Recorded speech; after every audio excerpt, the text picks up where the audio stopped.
Assalamualaikum warahmatullahi wabarakatuh.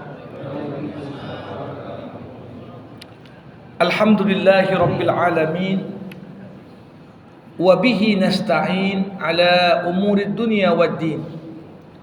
Summa salatu wassalam ala khairi man ba'athahu Allah rahmatan lil alamin, sayyidil anbiya'i wal mursalin, Rasulillah Muhammad sallallahu alaihi wasallam wa ala alihi wa sahbihi ajma'in. Allahumma 'allimna ma yanfa'una wanfa'na bima 'allamtana wa zidna ilma innaka antal alimul hakim. Wa ba'd. Bapak-bapak, ibu-ibu, saudara-saudari jamaah rahimakumullah, bersyukur kita kepada Allah Subhanahu wa taala seraya mengucapkan alhamdulillah. Salawat berangkaikan salam kita hadiahkan kepada Rasulullah. Allahumma salli wa sallim wa barik alaih. Jamaah rahimakumullah, di jumpa kita sebelumnya Allah Subhanahu wa taala menggambarkan kepada kita, walaupun ada di antara umat para anbiya, mereka yang akan menjadi penghuni neraka jahanam, mereka yang punya mata tapi matanya tak digunakan untuk melihat kebenaran, mereka yang punya telinga tidak digunakan telinganya untuk mendengarkan petunjuk Allah, bahkan hati mereka pun tak faham apa tujuan kenapa mereka diciptakan. Mereka yang digambarkan sebagai manusia-manusia yang lebih sesat dibandingkan binatang ternak. Namun di sisi lain, wa mimman khalaqna ummatun yahduna bil haqq wa bihi ya'dilun. Di antara hamba-hamba yang kami ciptakan ada satu umat. Inilah umat yang istiqamah mengikuti petunjuk dan risalah yang dibawa oleh para anbiya. Sifat mereka dua, yahduna bil haqq wa bihi ya'dilun. Mereka memberi petunjuk atas dasar kebenaran dan mereka pun dengan kebenaran itu bersikap adil. Jadi bagaimana kelompok istimewa ini? Kelompok yang senantiasa mengusung kebenaran dan keadilan. Nah, jamaah rahimakumullah, di sisi lain, mereka yang mendustakan Allah, memerangi kebenaran, enggan menegakkan keadilan. Ini yang digambarkan Allah. Walladzina kadzdzabu biayatina sanastadrijuhum min haitsu la ya'lamun. Orang-orang yang mendustakan ayat-ayat kami akan biarkan mereka berangsur-angsur terus melaju ke arah kebinasaan. Ini yang dalam istilah agama disebut istidraj. Semakin orang berpaling dari Allah, seakan-akan jalan untuk meraih segala kenikmatan dunia terbuka lebar untuk mereka. Padahal di balik kenikmatan-kenikmatan yang terkesan begitu mudah untuk diraih, itu semua adalah jalan yang mengantarkan kepada kebinasaan, sedangkan mereka tak menyadari mereka sedang berada dalam perangkapnya Allah Subhanahu wa taala. Disinilah kenapa Allah katakan wa umli lahum inna kaidi matin. Aku berikan tenggat waktu untuk mereka. Di antara hikmah dan kebijaksanaan Allah, Allah tidak langsung menghukum orang yang berbuat salah di momen pertama kali dia berbuat salah, tapi Allah tenggatkan waktu. Makanya dikatakan dalam sebuah hadis, innallah yumhil wa la yuhmil. Allah itu memberikan tenggat waktu, tapi jangan pernah kita bayangkan Allah mengabaikan untuk menghukum hamba-hambanya yang melewati batas. Inna kaidi matin. Sesungguhnya tipu dayaku, rencanaku kepada mereka yang berpaling dariku sangatlah teguh. Kemudian di sini Allah mengatakan, awalam yatafakkaru ma bisahibihim min jinnah in huwa illa nadhirum mubin. Apakah mereka, orang-orang Mekah, orang-orang yang kenal dengan Rasulullah Muhammad SAW dengan begitu dekat, karena Muhammad besar di tengah-tengah mereka, tahu dia keturunan siapa, apakah mereka tak merenungkan ma bisahibihim, tentang teman mereka Muhammad itu, min jinnah, apakah betul Muhammad itu gila seperti yang mereka sampaikan? Ada enggak tanda-tanda kegilaan yang ada pada Muhammad SAW? Apakah dia ngomong sembarang ngomong tanpa kemudian sejalan dengan petunjuk akal sehat? Apakah Muhammad mungkin melakukan perbuatan-perbuatan sebagaimana yang biasa dibuat dalam istilah zaman sekarang, ODGJ, orang dengan gangguan jiwa? Ada enggak Muhammad jalan tak pakai baju, atau kemudian buang hajat sembarangan? Kemudian itu kita anggap sebagai tanda ini orang sengit, ini orang gila ini. Apakah kemudian tanda-tanda kegilaan itu bisa kita lihat dari sosok Muhammad SAW? Atau sebaliknya, semua ucapannya, semua perkataannya, semua tindak tanduknya justru menunjukkan ini adalah manusia yang mendapatkan petunjuk dan dituntun oleh Allah Subhanahu wa taala untuk melakukan yang terbaik dalam segala urusan. In huwa illa nadhirum mubin. Muhammad itu tak lain dan tak bukan, hanyalah orang yang memberikan peringatan. Jemaah rahimakumullah, ayat 184 ini seakan-akan ingin gambarkan kepada kita, jangan ketika ada orang memberikan peringatan, peringatannya itu tidak sejalan dengan kepentingan banyak orang. Peringatan itu mengganggu zona nyaman orang-orang yang selama ini terus jauh dari Allah, yang selama ini ucapannya, tindakannya, perbuatannya tidak dituntun oleh petunjuk dari Allah. Kemudian dengan entengnya sekelompok orang mengatakan si fulan ini gila. Siapa sebenarnya yang gila?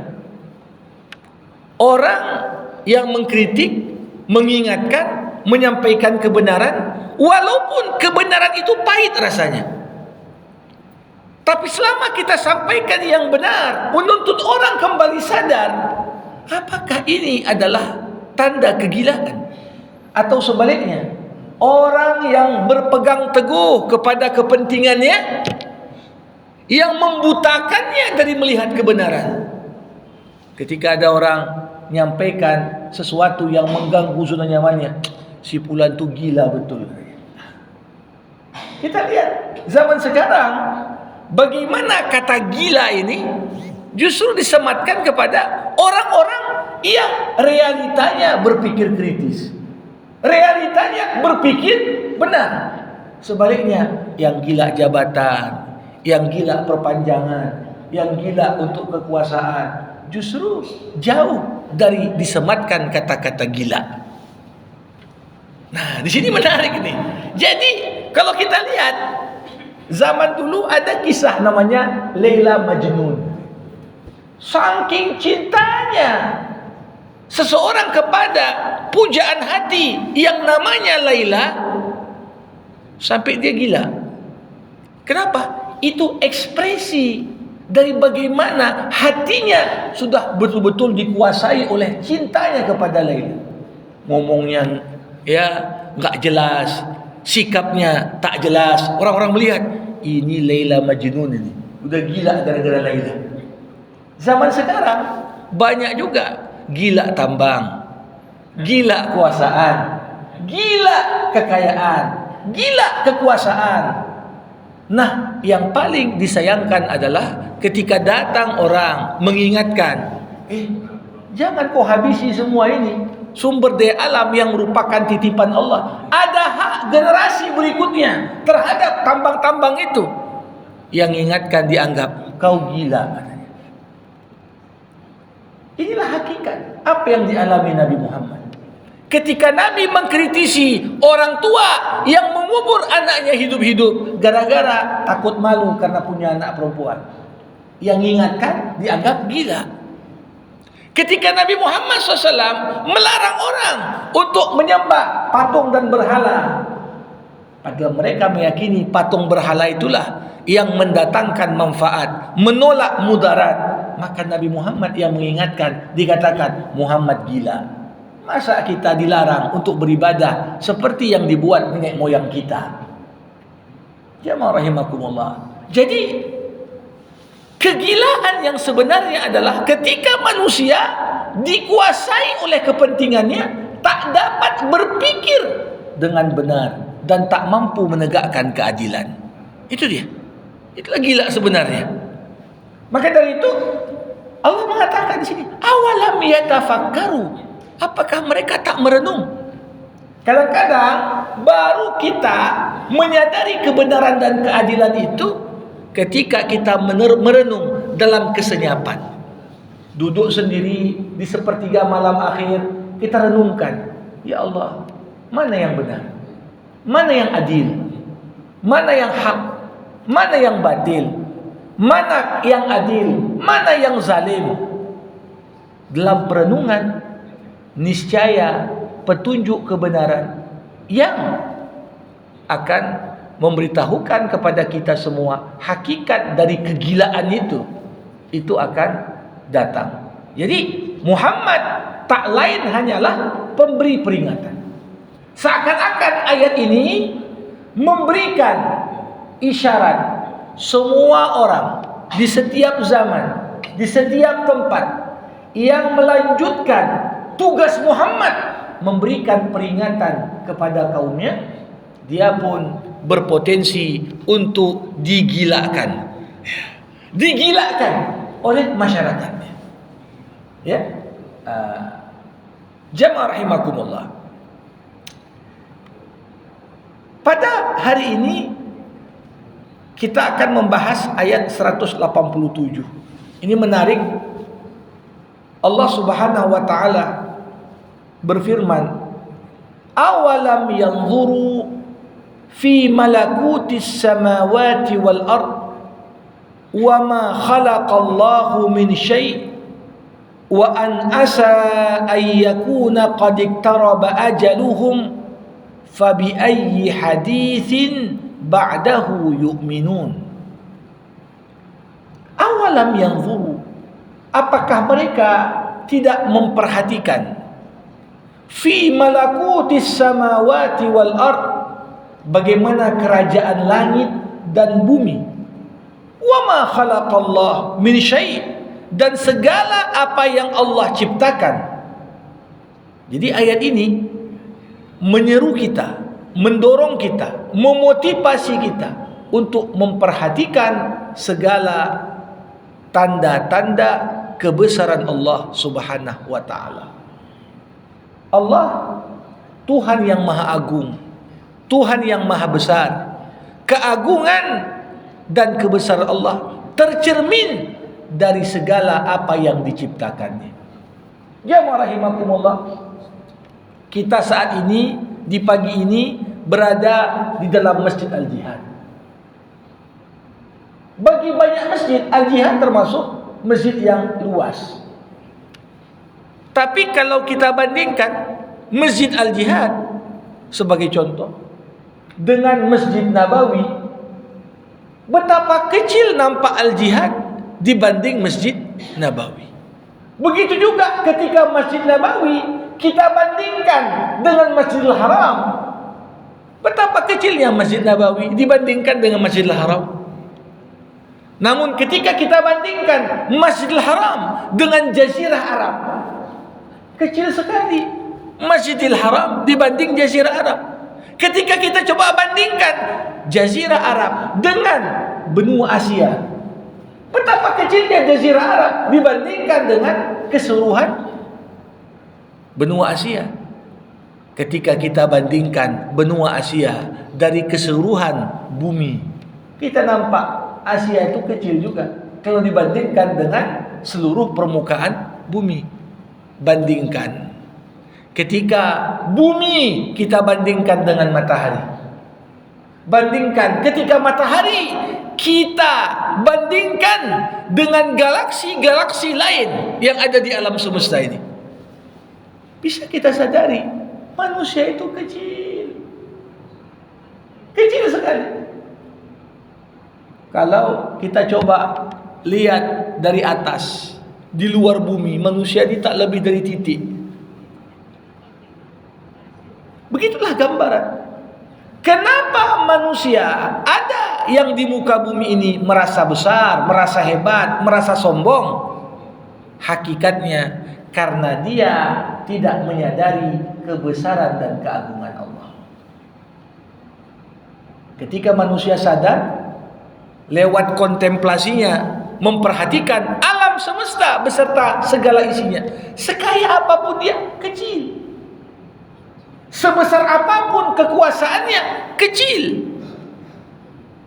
Maka dari itu, pernah suatu ketika Imam Sa'id bin Jubair, seorang ulama dari kalangan tabi'in, dipanggil oleh penguasa ketika itu yang menguasai militer dan persenjataan, Hajjaj ibnu Yusuf. Semua orang kalau jumpa Hajjaj itu takut. Kenapa? Karena kalau salah ngomong habis. Ya.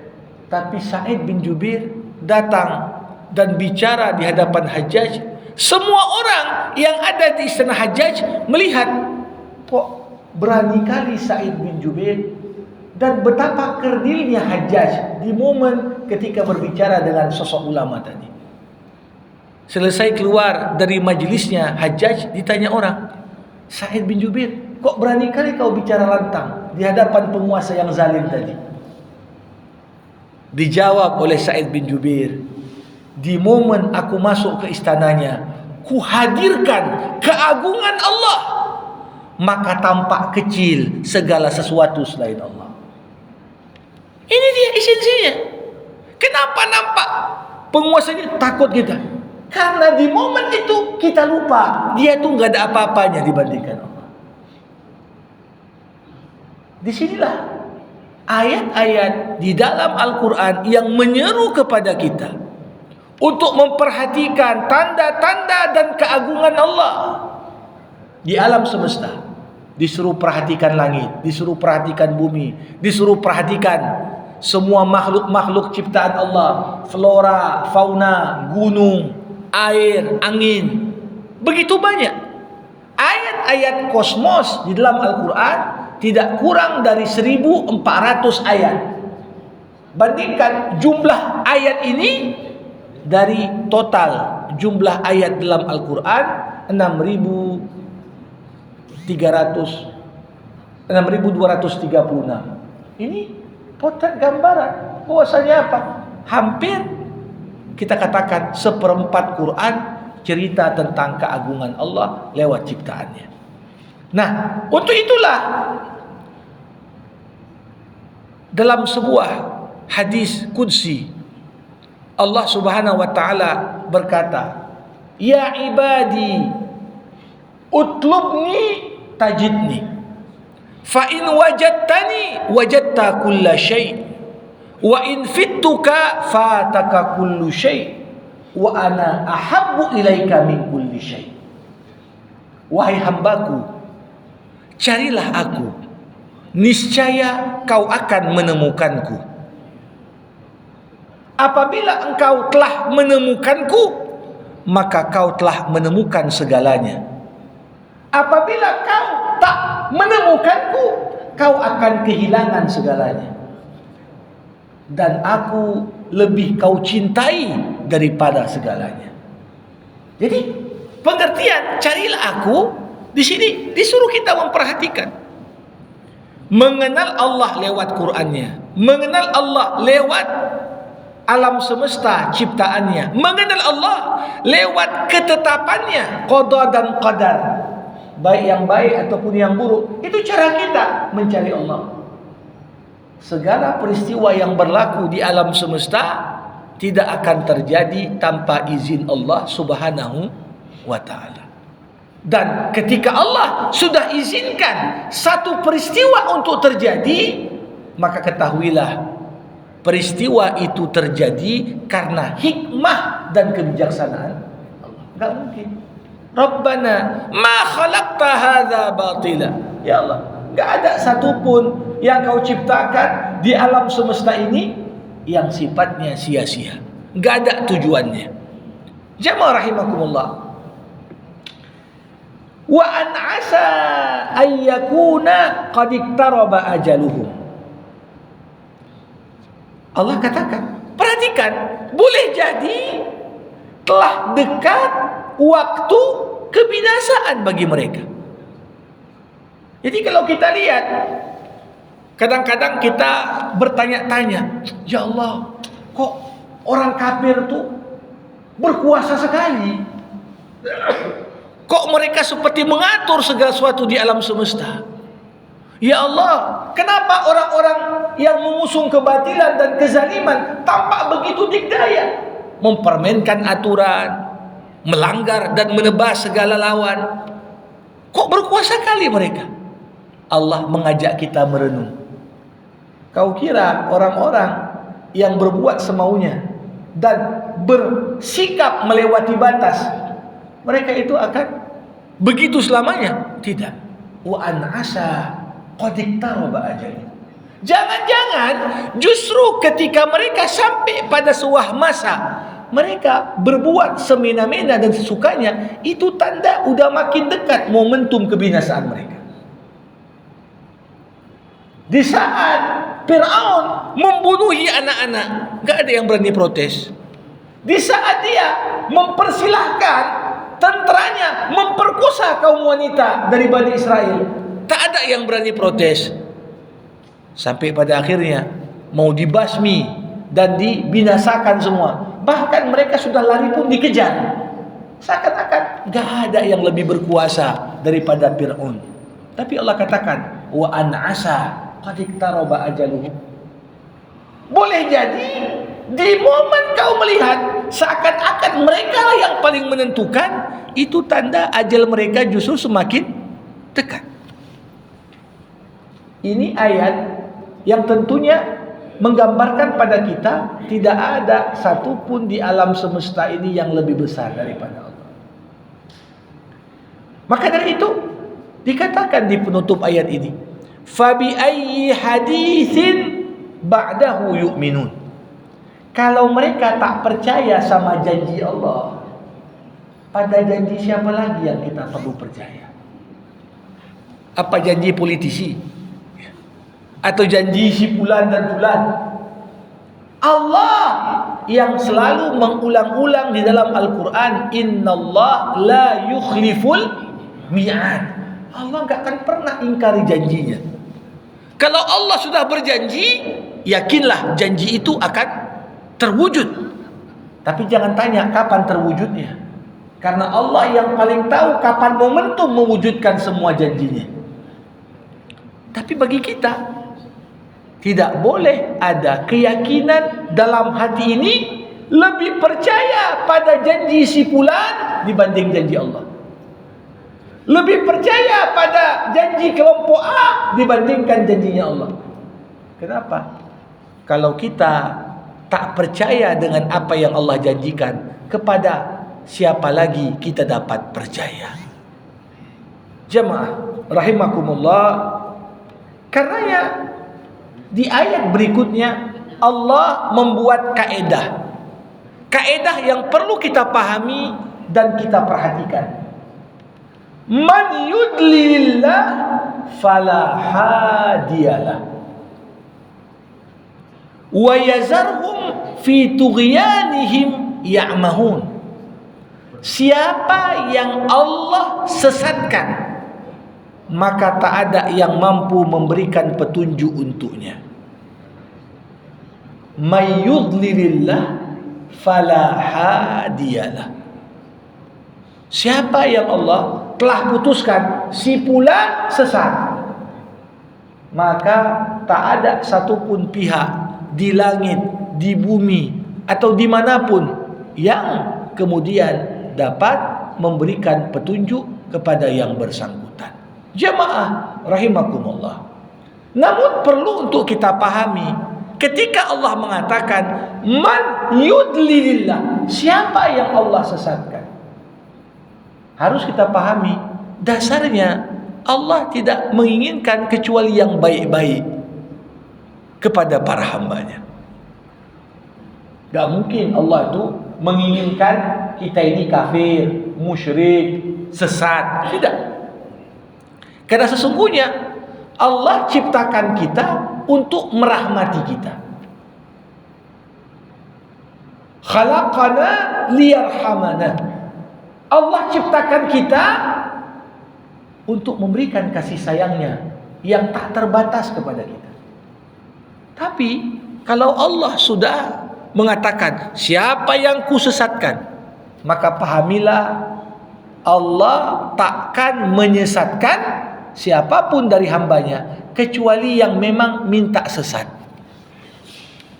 Jadi dalam pengertian Allah menyesatkan, ini adalah ketetapan Allah yang dibuat Allah untuk memenuhi permintaan si hamba. Saya selalu membuat ilustrasi dan perumpamaan. Kalau ada seorang mahasiswa terdaftar namanya di kampus, tapi dia tak pernah masuk, tapi dia tak ikut ujian mid dan ujian akhir, tapi dia bahkan tak pernah nampak batang hidungnya di kampus. Ketika nanti di akhir diberikanlah oleh si dosen nilai E, nilai E.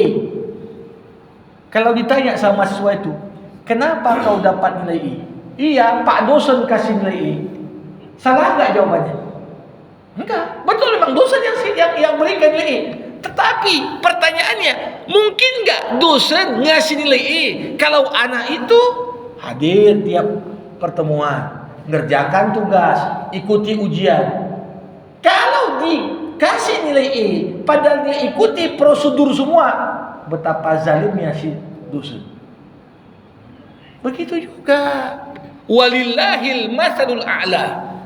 Kalau Allah lihat ada hamba disuruh solat gak mau solat, disuruh berzakat tak mau berzakat, disuruh hadir majelis ilmu malas dia, disuruh apapun yang bisa membuat dia dekat kepada jalan yang benar dan jalan yang lurus, tak mau dia, maka Allah Subhanahu wa taala buat dia sesat. Kenapa? Karena memang dia minta untuk disesatkan.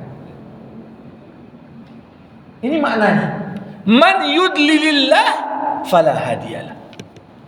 Kalau seorang hamba memang menampakkan tanda keinginannya untuk sesat, di mana ada orang sesat di situ dia ikut, di mana ada orang buat maksiat dia ikut ambil bagian, di mana ada orang melewati batas dia menjadi tim huri-hurinya. Kemudian nampak sesat dia, apakah kita salahkan Tuhan? Ya Allah, kau yang sesatkan si fulan. Allah mengatakan man yudlilillah fala hadiyalah. Aku sudah berikan jalan-jalan yang dengannya dia dapat menjemput hidayah. Tapi ketika hamba yang bersangkutan enggan menempuh jalan itu, bahkan terkesan menjauhkan diri dari segala sebab dan faktor yang bisa membuat hidayahmu sampai kepadanya, maka di saat itu kalau sudah Allah tetapkan untuknya kesesatan, tak ada satupun pihak yang dapat menyampaikan hidayah kepadanya. Ini kita lihat. Makanya Saya selalu katakan, potret manusia yang sudah disesatkan Allah bahkan sebelum matinya, ini sama seperti potret Abu Lahab. Surah Al-Lahab, tabbat yada abi lahab wa tab. Ini surah ini sudah memponis Abu Lahab masuk neraka di saat Abu Lahab masih hidup. Kapan turun surah Al-Lahab? Surah Al-Lahab turun tahun ketiga kenabian. Kapan Abu Lahab meninggal? Abu Lahab meninggal tahun kedua Hijriah. Meninggal tewas di perang Badar. Berarti dari tahun 3 turunnya surah ini sampai meninggal ada kurang lebih, kalau kita perhatikan, bisa dikatakan 12 tahun masih hidup Abu Lahab setelah turunnya surah Al-Lahab. Tapi seperti turunnya surah itu mengatakan, siapa yang udah kusesatkan, gak ada yang dapat menyampaikan hidayah padanya. Makanya paling bahaya itu Bapak Ibu. Kita disesatkan, Allah udah diponis kau sesat sebelum kita meninggal. Karena kalau Allah sudah tetapkan demikian, tidak ada yang dapat menyampaikan hidayah sampai kepada kita. Maka dari itu, apa tanda Allah membiarkan mereka dalam kesesatan? Wa yadharuhum fi tughyanihim ya'mahun. Allah biarkan mereka yang memilih untuk sesat terombang-ambing dalam kesesatannya. Jadi inilah makna istidraj tadi. Makin tak solat dia, makin kaya, makin sukses, makin dapat periode ketiga lagi. Wah, misalnya, ya. Yang terjadi apa? Dan hampir tak ada orang yang nasihati dia lagi. Berkumpul di ring satu itu orang yang sama-sama pengen kekuasaan. Enggak ada lagi orang yang ikhlas datang untuk nyampaikan hidayah sama dia. Kenapa? Allah mengatakan, biarkan aja dia sesat. Kadang-kadang kita nggak pernah tahu hidayah itu bisa sampai bahkan dari seorang anak kecil. Berapa banyak tokoh-tokoh ahli ibadah itu taubat, turning point, titik perubahan dalam hidupnya.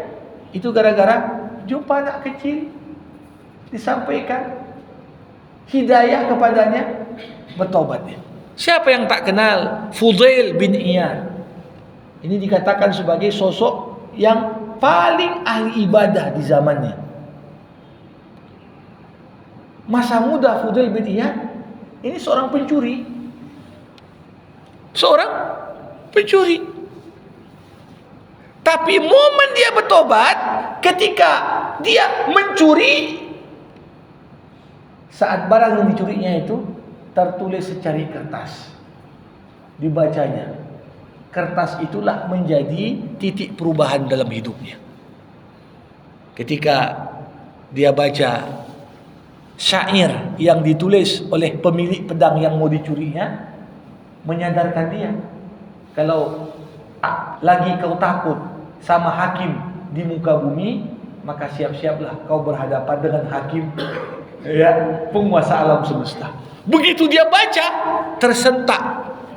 Dia ingat kepada Allah, menghadirkan kebesaran Allah, tak berani lagi dia mencuri. Siapa yang kan? Tak pernah sadar kita, ya. Hidayah itu mungkin sampai bahkan dari orang yang lebih muda dari kita, lebih kecil dari kita, lebih rendah dari kita. Tapi kalau Allah menghendaki sampai hidayah, sampai. Tapi kalau udah seorang alim pun di sebelah kita, tapi Allah tutup jalan hidayah, nggak sampai juga itu. Kenapa? Apapun yang disampaikan itu nggak akan mengingatkan dia dan menghadirkan keagungan dan kebesaran Allah kepada orang yang bersangkutan. Jadi siapa yang Allah sesatkan, tak ada yang mampu memberikan petunjuk kepadanya, dan Allah akan membiarkannya terombang-ambing dalam kesesatan. Demikian yang dapat kita sampaikan. Alhamdulillahirabbil alamin. Hamdan yuwafi ni'amah wa yukafi'u mazidah. Ya Rabbana lakal hamdu kama yanbaghi li jalali wajhikal karim wa li azimi sultanik. Allahumma salli ala Sayyidina Muhammad wa ashghilil zalimin bil zalimin wa akhrijna min bainihim salimin. Allahumma allimna ma yanfa'una wanfa'na bima 'allamtana wa zidna ilma innaka antal alimul hakim. Allahumma akhrijna min dhulumatil jahli wal waham ila anwaril ma'rifati wal ilm wa min wuhuli syahawat ila jannatil qurubat. Allahumma walli alaina khiyarana. Allahumma urzuqna imaman adila wa la tusallid alaina bidhunubina man la yakhafuka wa la yarhamuna. Allahumma khtim lana bihusnil khatimah wa la takhtim alaina illa bihusnil khatimah. Rabbana atina fid dunya hasanah wa fil akhirati hasanah wa qina adzaban nar. Wa sallallahu ala sayyidina Muhammad wa ala alihi wa sahbihi ajma'in walhamdulillahi rabbil alamin. Terima kasih. Assalamualaikum warahmatullahi wabarakatuh.